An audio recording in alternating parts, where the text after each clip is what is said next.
그는 남았고 그들은 떠나보냈다. 믿음의 결정을 내리는 사람들.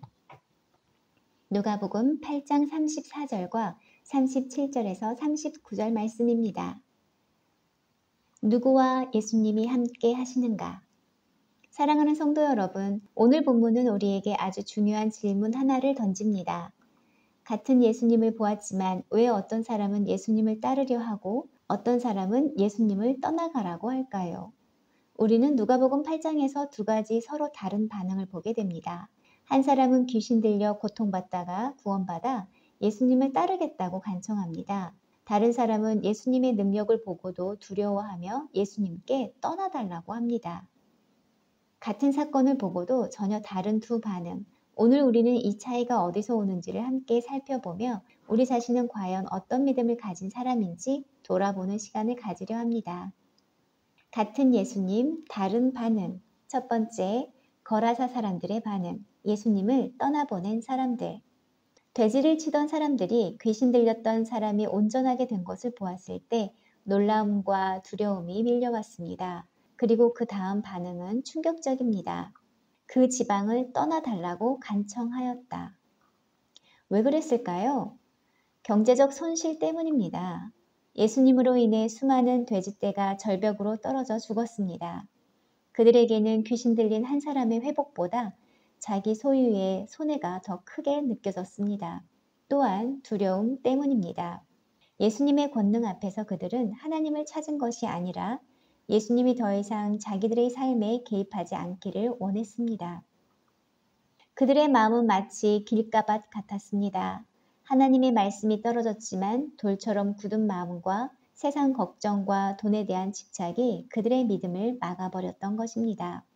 두 번째, 귀신에서 해방된 사람의 반응, 예수님을 따르려 한 사람. 귀신 들렸던 한 사람은 자기 삶이 완전히 바뀌는 은혜를 경험했습니다. 더 이상 사슬에 묶이지 않고 벌거벗지 않고 무덤 사이를 헤매지 않게 되었습니다. 그가 예수님께 간청합니다. 나도 함께 가게 해주십시오. 하지만 예수님은 이렇게 말씀하십니다. 집으로 돌아가 하나님이 너에게 행하신 큰 일을 전하라. 그는 순종했습니다. 곧장 돌아가서 자기 마을에 하나님의 큰 일을 전파했습니다. 이 사람은 마치 좋은 땅과 같았습니다. 말씀이 심기고 그 말씀이 순종과 전도로 열매를 맺게 되었습니다. 세 번째, 왜 이 차이가 생겼는가? 같은 예수님을 보았고 같은 사건을 체험했으며 똑같이 놀라고 두려웠습니다. 그런데 거라사 사람들은 예수님을 거절했고 귀신에서 자유롭게 된 사람은 예수님을 전파합니다. 왜일까요? 한쪽은 예수님보다 세상을 더 사랑했기 때문입니다. 다른 한쪽은 예수님을 통해 진정한 생명을 경험했기 때문입니다. 사랑하는 여러분, 오늘 우리는 두 부류의 사람을 만났습니다. 예수님의 은혜를 보고도 예수님을 떠나보낸 사람들, 예수님의 은혜를 받고 그 은혜를 증거한 사람. 같은 예수님, 다른 결과입니다. 같은 복음, 다른 반응입니다. 오늘 우리는 어떤 땅입니까?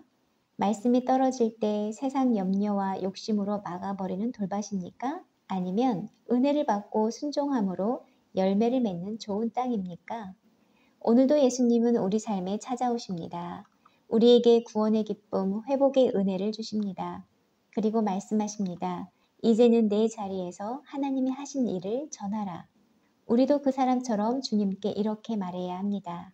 주님, 저도 함께 가고 싶습니다. 그러나 주님 뜻대로 하겠습니다. 제가 있는 자리에서 주님을 증거하겠습니다. 기도하겠습니다. 사랑의 주님, 거라사의 사람들처럼 주님의 능력을 보고도 세상의 손해를 더 크게 여겨 주님을 거절하는 자 되지 않게 하소서. 귀신 들렸던 사람이 온전하게 변화되었듯 우리도 주님 앞에서 진정한 해방과 회복을 누리게 하시고 그 은혜를 간직한 채 우리 자리에서 주님을 증거하는 자 되게 하소서. 우리의 삶이 복음의 열매가 되는 좋은 밭 되기를 원합니다. 주님, 오늘도 우리 입술과 행동을 통해 하나님이 행하신 큰 일을 전하게 하옵소서. 예수님의 이름으로 기도드립니다. 아멘.